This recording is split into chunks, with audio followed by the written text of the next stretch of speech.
奥德利夫人的秘密。玛丽伊丽莎白·布雷登。第6章。乔治的信。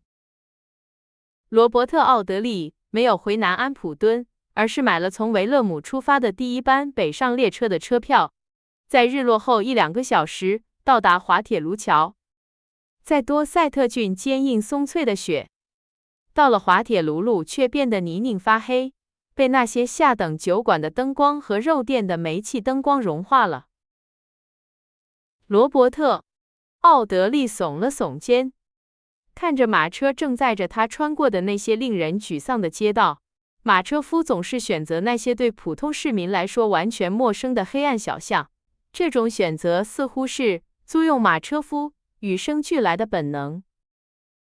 生活是多么美好，这位律师想，多么难以言喻的美好，多么令人陶醉的祝福。让任何一个人计算一下他的一生，减去那些他绝对快乐、完整、真正自在的时刻，没有任何杂念扰乱他的喜悦，没有任何一丝阴云遮蔽他地平线上的光芒。让他这样做，当他计算出他幸福的总和，发现这个数字是多么微不足道时，他一定会发自内心地苦笑。也许在30年的生命中，他享受了1个星期或10天。在30年的时间里，12月阴沉，3月多风，4月多雨，11月黑暗，也许会有7-8个阳光明媚的8月，太阳普照，夏日的微风持续散发着香蜂草的芬芳。我们多么珍爱那些零星的快乐日子，期盼它们再次降临，并试图策划那些使它们成为可能的情景。我们安排、预定并与命运协商，以重温记忆中的幸福，仿佛幸福可以用这样那样的成分组成。仿佛幸福不是偶然的。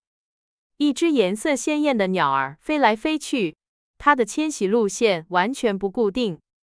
一个夏日和我们在一起，第2天就永远从我们的生活中消失了。只要看看婚姻，例如，罗伯特沉思着，他坐在摇晃的马车里，他将为这项服务支付每英里9便士的费用，仿佛他正骑着一匹野马，在广阔无垠的草原上。只要看看婚姻，谁能确定从999个错误中选出哪一个是正确的？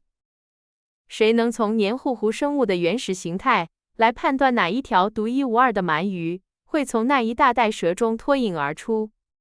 那个在路边等着的女孩，当我的马车经过时，她正等着过马路。她可能是茫茫人海中唯一能让我幸福的女人。然而，我从她身边经过，用我车轮上的泥水溅她一身。我对此一无所知，盲目地屈服于命运那可怕的手。如果那个年轻的克拉拉·托尔博伊斯晚出现5分钟，我就会离开多塞特郡，认为她冷酷、强硬，缺乏女人味，并且我会带着这个错误的想法进坟墓。我把她当做一个庄严而冷酷的机器人。现在我知道她是一个高贵而美丽的女人，这对我的生活来说是多么大的不同啊！当我离开那所房子时，我迎着严酷的冬日，决心不再去想乔治死亡的秘密。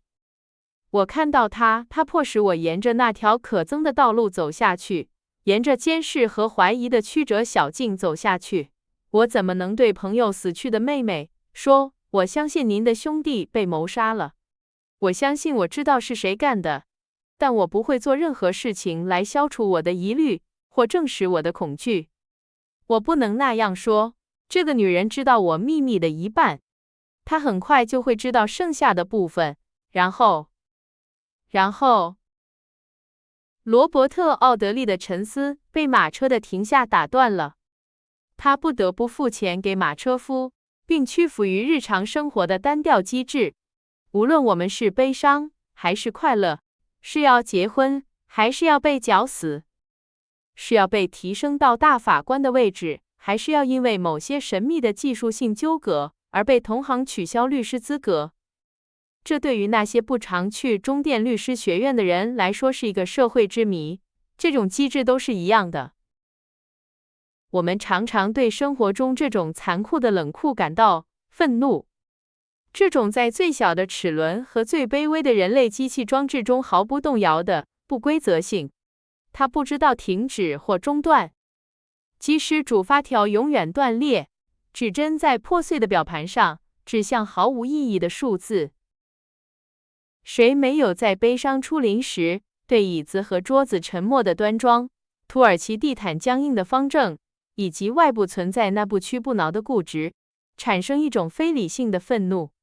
我们想在原始森林中拔起巨大的树木，用痉挛的动作把它们巨大的树枝折断，而我们为了平息愤怒所能做的最多就是扔一把扶手椅，或打碎一些价值几先令的科普兰瓷器。疯人院很大，而且数量很多，但如果考虑到有多少不幸的无家可归者必须用头撞向这个有条不紊的外部世界，那令人绝望的执着，与暴风雨相比，那里充满了骚乱和混乱。当我们记得有多少人的心智在理智与疯狂之间那条细细的界限上摇摆不定，今天疯狂，明天清醒。昨天疯狂，今天清醒时，疯人院的数量就显得不足为奇了。罗伯特吩咐马车夫把它放在横平法院巷的拐角处，然后走上通往伦敦号餐厅那灯火通明的楼梯，坐在其中一张舒适温馨的桌子旁，感到一种奇怪的孤独和厌倦，而不是健康的饥饿感。他去那家豪华餐厅吃饭，是因为他必须在某个地方吃点东西，而且他宁愿让索耶先生做一顿好吃的晚餐，也不愿吃马洛尼夫人做的糟糕透顶的晚餐。他的脑子里只有肉排和牛排，只承认烤比目鱼或烤青鱼之类的变化。殷勤的服务员徒劳地想让罗伯特感受到这个场合应有的庄重。罗伯特咕哝着说，他可以随便带点什么上来。那位和蔼可亲的服务员，他以前曾为罗伯特服务过，已经认识他了，便带着同情的表情去告诉他的老板，无花果树庭院的奥德利先生无疑心情不好。罗伯特喝了一品托莫泽尔葡萄酒，吃了晚餐，但他很少品尝到食物的美味或葡萄酒的细腻香气。他内心的独白仍在继续。这位现代学派的年轻哲学家正在讨论那个现代人最喜欢的问题：万物的虚无，以及在一条通往虚无的道路上花费太多力气，或从事一项毫无意义的工作是多么愚蠢。我接受那个有着苍白、雕塑般面容和沉静棕色眼睛的女孩的统治，他想。我承认一种比我更强大的力量，我听从它，并向它低头。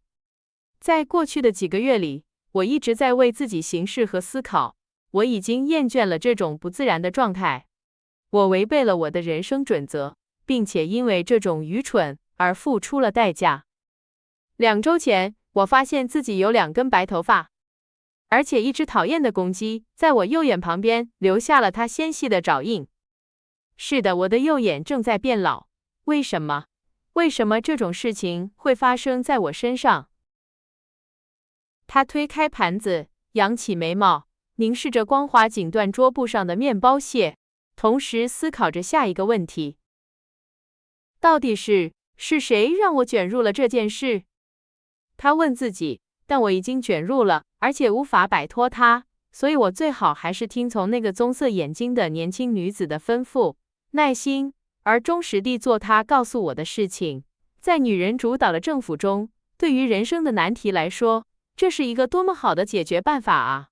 如果他的妻子允许，一个人可以躺在阳光下，吃着忘忧果，享受着仿佛永远是下午的时光，但他永远不会这样做。他那冲动的心和活跃的头脑是多么幸运呐！他比这一切都聪明。谁听说过一个女人像应该的那样对待生活？她不是把它当做一件不可避免的麻烦来忍受，只有它的短暂才能使其变得可以忍受，而是把它当作一场盛会或游行来度过。他为它打扮，傻傻地笑着，并为它做着各种姿势。他推搡着他的邻居，并努力在可悲的队伍中争取一个好位置。他挤眉弄眼，感到羞愧，践踏别人，并趾高气扬，唯一目的是为了让自己高兴。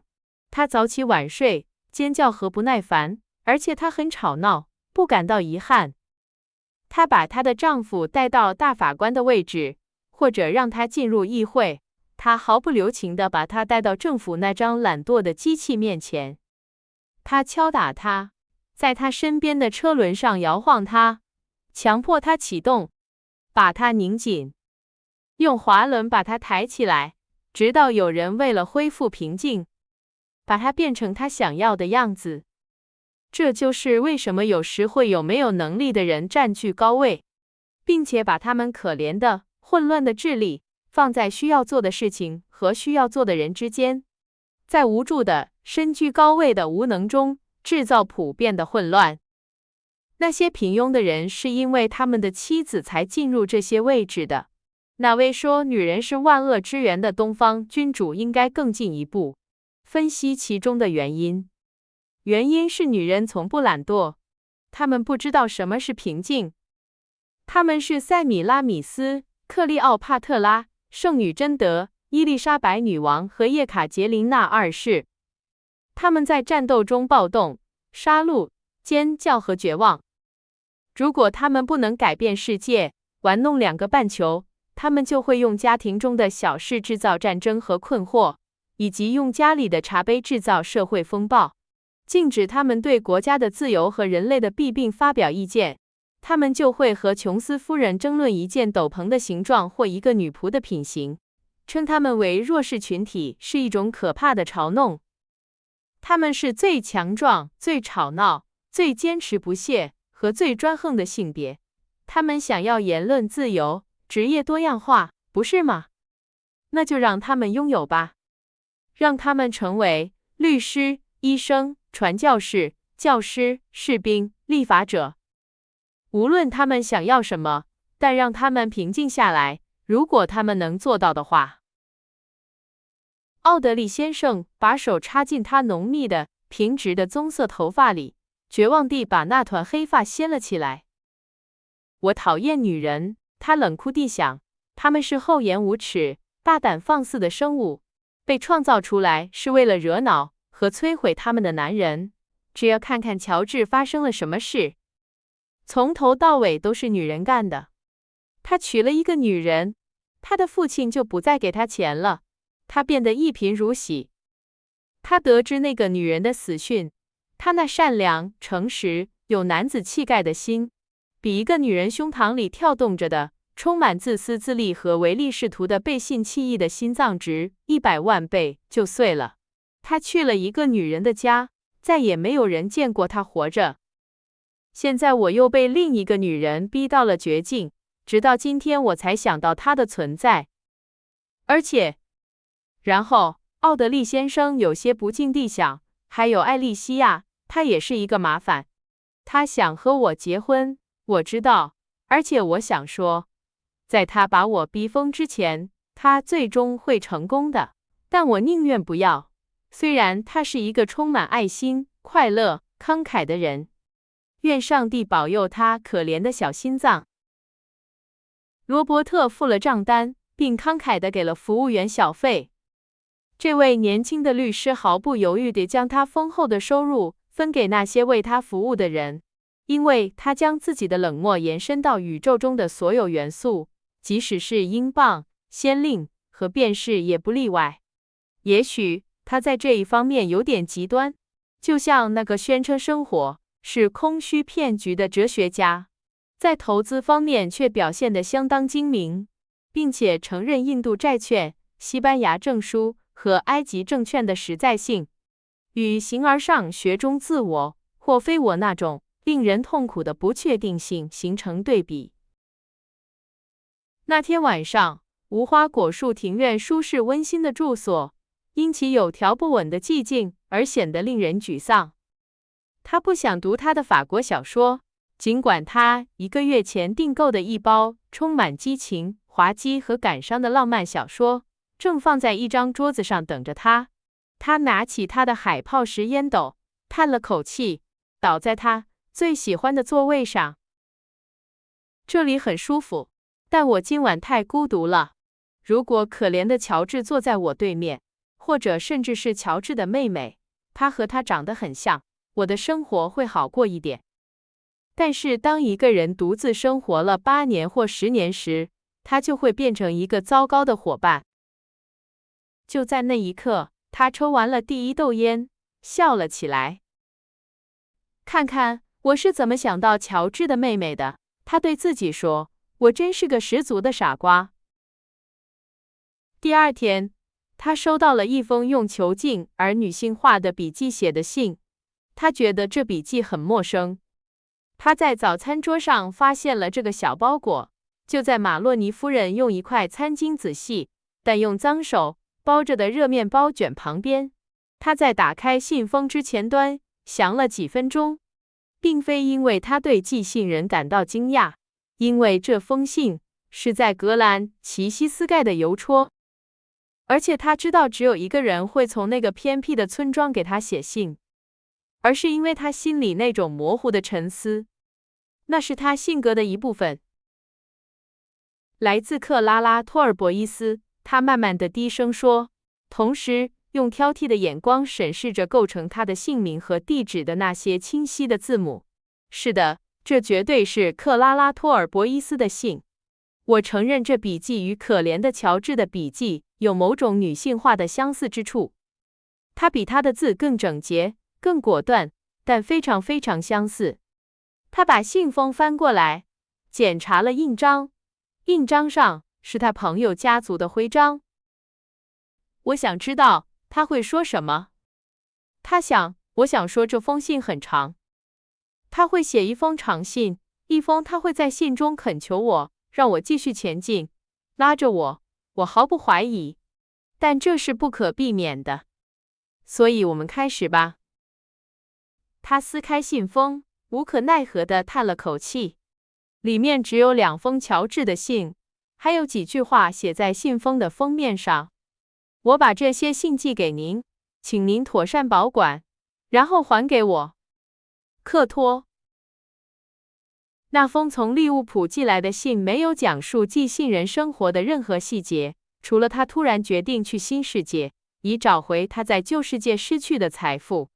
那封几乎是在乔治结婚后立刻写的信，详细描述了他的妻子，那种只有在男人因爱而结婚后的头3个星期才能写出的描述，一种描述了他的所有特征，其中所有和谐的形态或美丽的表情都被真爱的描绘，他性格的所有魅力都被充满爱意地描述。罗伯特·奥德利读了3遍这封信，然后把它放在桌子上。如果乔治知道，当他写这封信时，这封信会被用来做什么，这位年轻的律师想，他的手一定会被恐惧麻痹，并且他将无法写出这些充满柔情的话语中的任何一个音节。